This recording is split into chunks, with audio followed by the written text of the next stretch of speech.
दोस्तों नमस्कार, आपका इस वीडियो में स्वागत है। आज के वीडियो में हम आपको एक ऐसा विषय बताने जा रहे हैं जिसके द्वारा आप ये पता करने में सक्षम हो जाएंगे कि आपके जो शत्रु हैं, आपके जो कर्जे हैं, आपकी जो बीमारियां हैं, आपकी जो प्रॉब्लम्स हैं, वो किस नेचर की हैं। क्या वो एक बार आकर के आपका पीछा छोड़ देंगी? क्या वो बार बार रूप बदल के आती रहेंगी, आती और जाती रहेंगी, या क्या वो एक बार आ जाएंगी और हमेशा के लिए ठहर जाएंगी? इसी बात का पता हम आपको आज के वीडियो में देने वाले हैं, इसीलिए इस वीडियो को पूरा वॉच कीजिएगा। दोस्तों, काल पुरुष की कुंडली में जो छठा भाव होता है, द सिक्स्थ हाउस, वही कर्जों के लिए, बीमारियों के लिए, दुश्मनों के लिए और बहुत तरह की समस्याओं के लिए उत्तरदायी होता है। साथ ही साथ छठे भाव का जो कारकत्व होता है वो उसके लॉर्ड से डिटरमाइन होता है, डिसाइडेड होता है। और लॉर्ड का पता कैसे चलता है? राशि से चलता है। तो चलिए आज के वीडियो में हम ये जानते हैं कि आपको इसका पता कैसे लगेगा कि समस्याओं का नेचर क्या है। क्षणिक हैं, आते जाते रहने वाली समस्याएं हैं, बीमारियां हैं, दुश्मन हैं, या फिर स्थायी है, सब कुछ परमानेंट है। दोस्तों, आपकी जन्म कुंडली में शनि कहां पर बैठा हुआ है? सबसे पहले इस बात को देखिए। शनि जिस भी भाव में बैठा है उस भाव में कौन सी राशि पड़ी है, इसे देख लीजिए। अब शनि जिस भी हाउस और राशि में बैठा है उससे आप एक मान करके उसे 6 घर आगे गिनिए।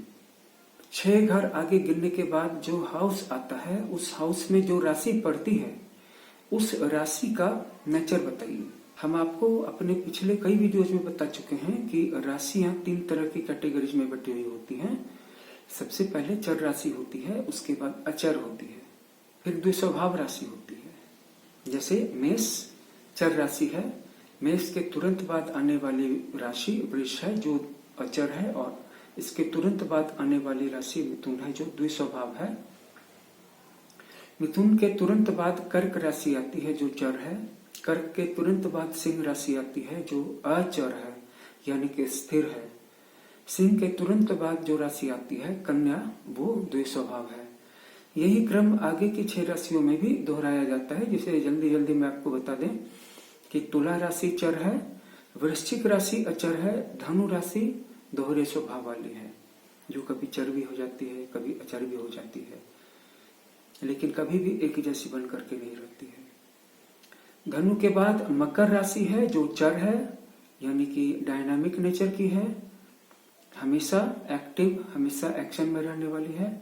इसके बाद कुंभ राशि है जो अचर है, यानी कि विचारों, संकल्पना में और अपने गोल के प्रति बहुत कुछ स्थिर। और इसके बाद सबसे आखिरी राशि मीन है जो द्विस्वभाव है, जो कभी चर गुणों को भी प्रदर्शित कर सकती है और कभी अचर गुणों को भी प्रदर्शित कर सकती है। लेकिन अगर उसको किसी एक के जैसा बनने की जरूरत हो तो उसका संदेह या उसका आंतरिक द्वंद्व उसे किसी एक जैसा बन करके रहने भी नहीं देता है। जब वह चर जैसा बनने की कोशिश करती है तो उसके अंदर का संदेह उठ जाता है और उसको कहता है कि अगर तुम अचर जैसा बन जाओ तो तुम्हें सफलता मिलेगी, बड़ी सफलता मिलेगी। और जब वह अचर जैसा बनती है तो मीन राशि, तो उसके अंदर की वॉइस उसको डगमगा देती है, कहती है कि चर जैसा बनना ही तुम्हारे लिए ठीक था, चर जैसा बनने से ही तुम्हें जीवन में सचमुच की शांति और वास्तविक हैप्पीनेस मिल पाएगी। तो यहां तक क्लियर था दोस्तों।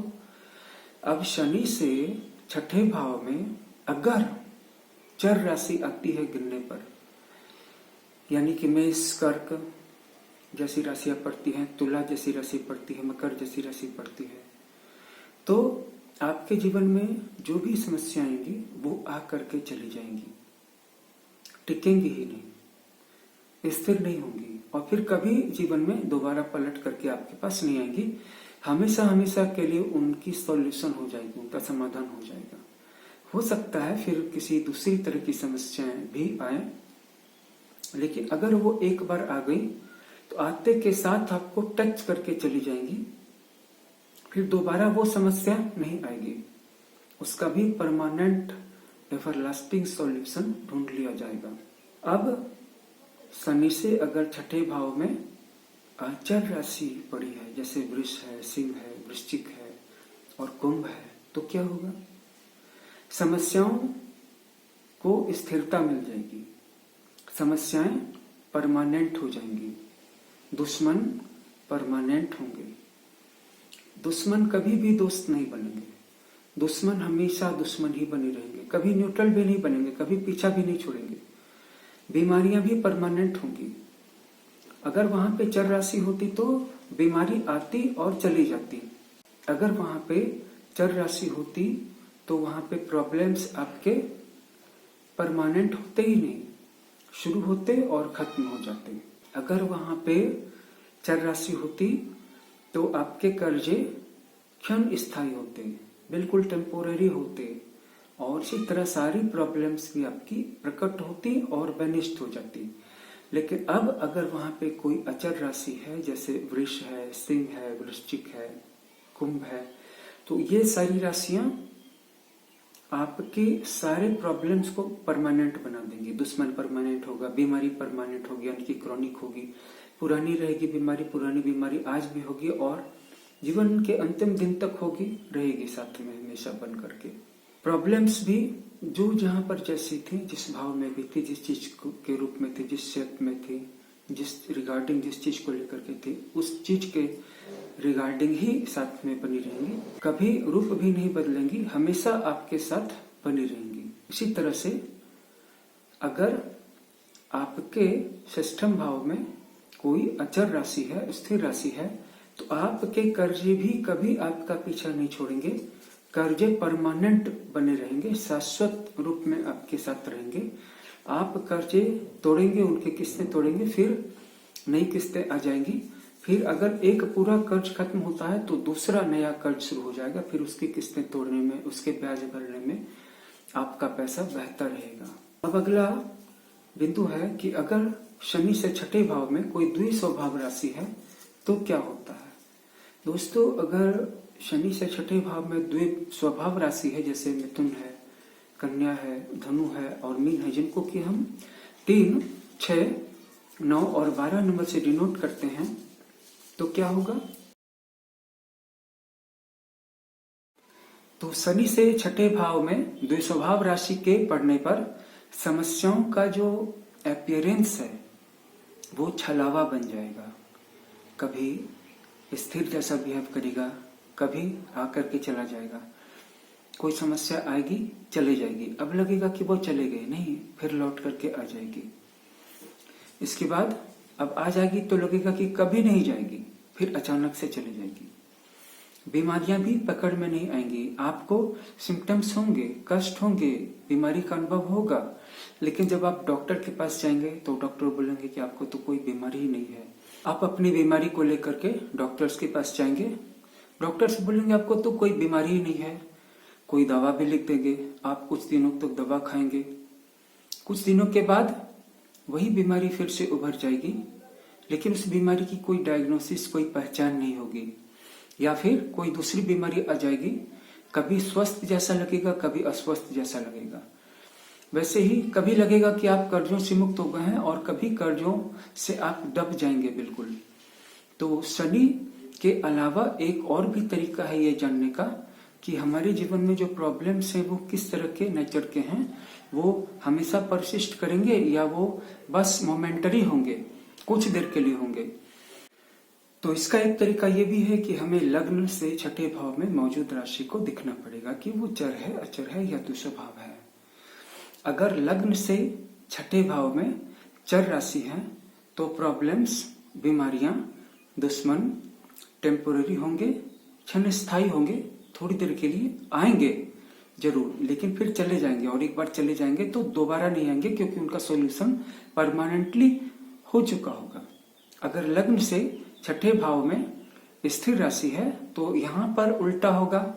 अब होगा ये कि जो भी प्रॉब्लम्स होंगे वो परमानेंट होंगे, लाइफ लॉन्ग होंगे, जो भी बीमारियां होंगी वो भी जीवन पर चलने वाली होंगी, दुश्मन भी जिंदगी भर के लिए होंगे, और जो छोटे छोटे प्रॉब्लम्स और इश्यूज हैं जिनका कि कोई निश्चित नाम, रूप और रंग नहीं होता है, जिनमें कि कर्जे भी शामिल हैं, वो भी परमानेंट होंगे।